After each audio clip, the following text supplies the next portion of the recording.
Have you ever had orthodontics when you were younger, or even as an adult? If so, was it traditional orthodontics, brackets, or was it Invisalign orthodontics? Most likely, it was traditional orthodontics, as Invisalign is a fairly new treatment. The reason why I've gathered you, the employees of Dr. David Lloyd's office here today, is because at the end of the month, Dr. Lloyd will be hosting an open house. You will then be asked to answer any of the questions the patients may have during a consult period.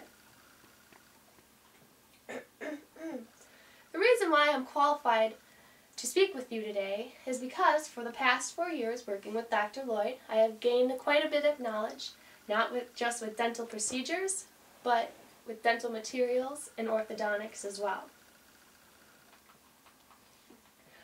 Dr. Lloyd, a few years ago, has also performed Invisalign on me, which gives me personal knowledge as well. Orthodontics supports 2 phases, Phase 1 and Phase 2, whether the patient prefers the traditional orthodontics or Invisalign treatment. At the end of my presentation, you, the audience, will be able to list the steps between Phase 1 and Phase 2, whether it be with traditional orthodontics or Invisalign. Invisalign versus traditional orthodontics. As you can see on the screen, the woman on the right is just smiling. It doesn't look like she's wearing anything. The woman on the left, you can see the brackets, you can see the wires. It's just a mess on her teeth. But in the end, both of these women, they're straightening their teeth. What I'm going to do now is tell you about Invisalign and traditional orthodontics along with Phase 1, which is fixed and removable appliances. After Dr. Lloyd has had his consult with the patients and determined if the patient needs orthodontics, he will then ask for a cephalometric x-ray. As you can see on the screen, an example of a cephalometric x-ray, but I have also provided a visual as well, as I can pass it around the room for you guys to take a look. You're probably asking, what is a cephalometric x-ray and what is it used for? Why does a patient need one? A cephalometric actually measures the dental and skeletal lengths. It also shows how far bone and tooth structure can be moved for further impairment. You can also let the patient know that if they want to have a second opinion done and they need to have orthodontic treatment, this x-ray needs to be taken. No matter what, if we send them with the referral, the other office sends them with the referral, they're going to need it. Make sure they go and have it taken. After Dr. Lloyd has reviewed the cephalometric x-ray, he can then make his determination if the patient is going to need Phase 1. Phase 1 consists of a removable and fixed appliances. As you can see on the screen, on the left-hand side I have a removable appliance, and on the right-hand side I have a fixed appliance. A removable appliance allows the patient to take the appliance in and out of their mouth as need be, or if they have trouble with wearing it at any time, we can make a fixed one. A fixed one is actually cemented to the farthest back molar in the mouth, and it will stay in the mouth until Phase 1 is completed. You're probably asking, what is a fixed appliance? A fixed appliance needs to be expanded every 3 days. When you expand the appliances, you're moving the jaw outward about 1/4 of a millimeter each time. This helps to widen and expand the jaw in young patients, and in puberty patients, it's used to direct the bone and the tooth, meaning if a tooth needs to move forward or backwards, outwards or inwards, it helps this appliance will help with that. I also want to explain that not every patient is a candidate for Phase 1. More of an extreme case, you will see the patient with a removable or fixed appliance because it helps speed up Phase 2. This helps with the shifting of the teeth, rotating the teeth, things like that. After the patient has completed Phase 1 and moves on to Phase 2, or if they simply are just starting off with Phase 2, they can either move into Invisalign or the traditional orthodontic brackets. Invisalign is customized. What I mean by that is the patient will come into the office and have a set of impressions taken. These set of impressions will then be sent to a lab in California along with photographs taken by Dr. Lloyd, and they then upload it onto a computer screen. Once it's uploaded onto that computer screen, they actually, on the computer is how they make the treatment. Once they have the treatment laid out, we will get something back called a ClinCheck. The ClinCheck is where Dr. Lloyd can go on and make any,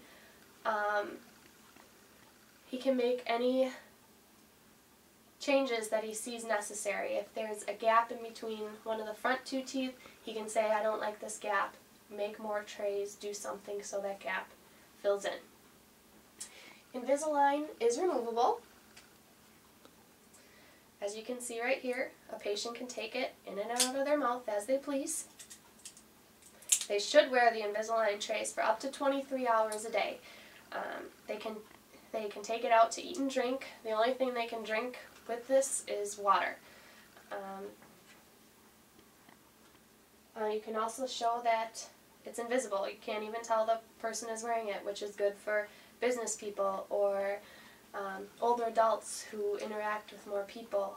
Then they don't have that wiry mess, as some people say, in their mouth, and they don't have to worry about people looking at their brackets. They can actually worry, they can just have the person that they're talking with listening to the conversation and not, looking at their mouth, being distracted by the metally mess.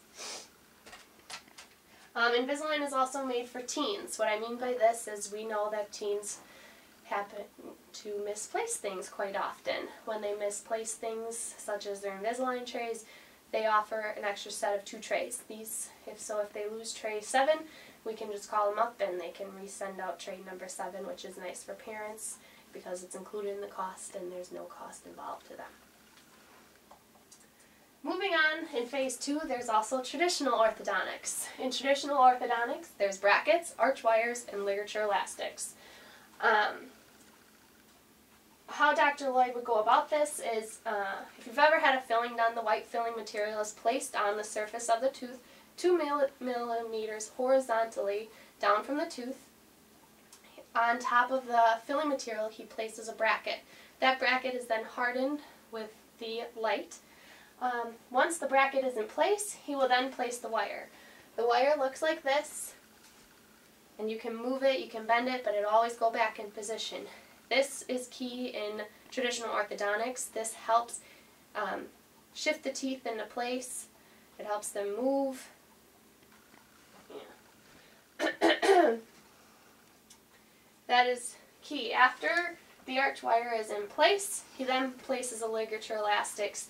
You can see on here it's the red, white, and blue, and they are just hooked on to the bracket itself. Every material that is in the mouth for traditional orthodontics is hyperallergenic, so no one has to worry about being allergic to any of the materials.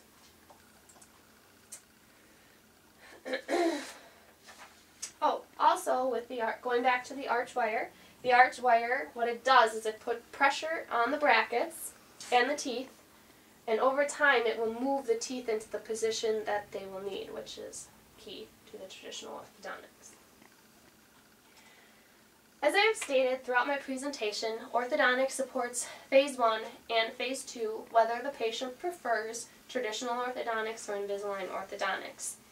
Throughout my presentation, I have discussed a cephalometric x-ray. A cephalometric x-ray is needed by all patients if they are going to pursue their treatment in orthodontics. I have also discussed phase 1, which is the fixed or removable appliances, and phase 2 with Invisalign or traditional orthodontics. I encourage you to ask any questions in case there's any confusion that you may have. We don't want this confusion to move on to the patients. We want them to understand this completely. But I want to challenge you before we leave. I just want to make sure that we answer every question our patient has about braces, and I want to thank you for attending today.